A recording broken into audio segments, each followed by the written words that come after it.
और अब अगली खबर का रुख कर रहे हैं। आपको बता दें कि आईसीएमआर की रिपोर्ट ने पुष्टि की है कि भारत में चमगादड़ की 2 प्रजातियों में सार्स कोविड-2 वायरस पाया गया है। 7 राज्यों से सैंपल लिए गए थे। केरल, हिमाचल प्रदेश, पुडुचेरी और तमिलनाडु में टेस्ट पॉजिटिव मिले हैं।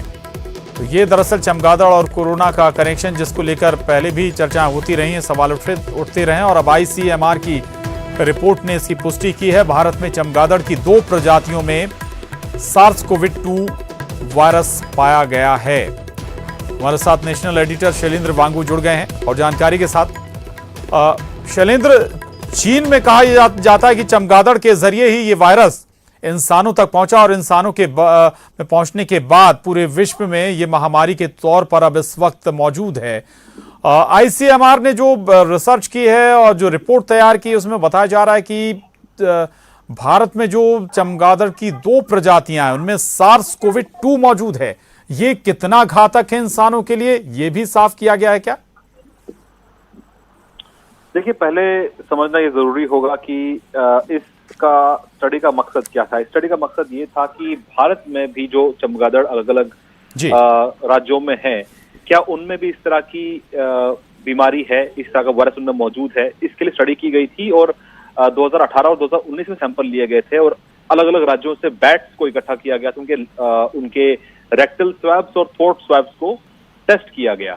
आपको बता दें कि लगातार ऐसी स्टडीज आती रही हैं कि बैट्स के अंदर बहुत से ऐसे वायरस होते हैं। इससे पहले निपा वायरस को लेकर भी एक स्टडी सामने आई थी और माना जा रहा था कि निपा वायरस भी बैट्स के जरिए फैलता है।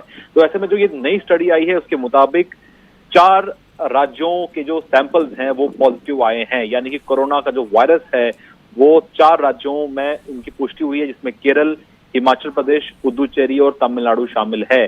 कहीं ना कहीं आईसीएमआर ने ये स्टडी से साफ कर दिया है कि भारत में भी 2 ऐसी प्रजातियां हैं बैट्स की जिससे कोरोना वायरस फैल सकता है, लेकिन फैलता कैसे है ये अब तक साफ नहीं हुआ। कोरोना वायरस की मौजूदगी जरूर पाई गई है, लेकिन इंसानों तक ये कैसे पहुंचता है इसकी अब तक स्टडी करना बाकी है।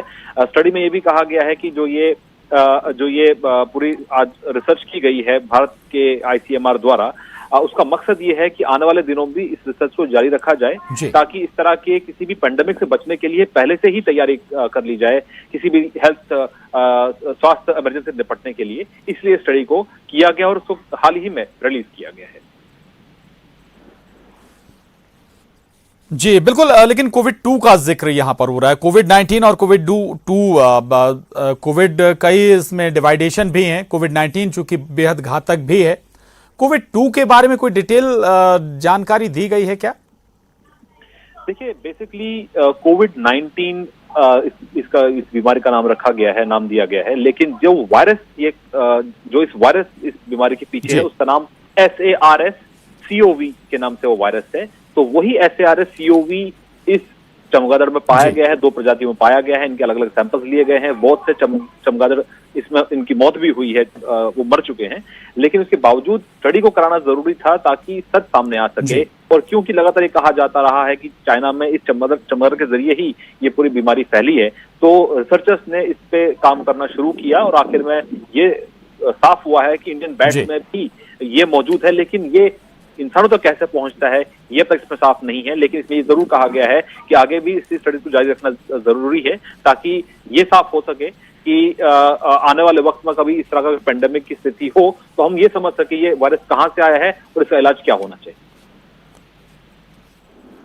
बिल्कुल जी, बिल्कुल, पहले से प्रिपरेशन और उसके मद्देनजर ये स्टडी बेहद महत्वपूर्ण। बहुत शुक्रिया आपका हमसे बात करने के लिए, इस पूरी जानकारी के लिए।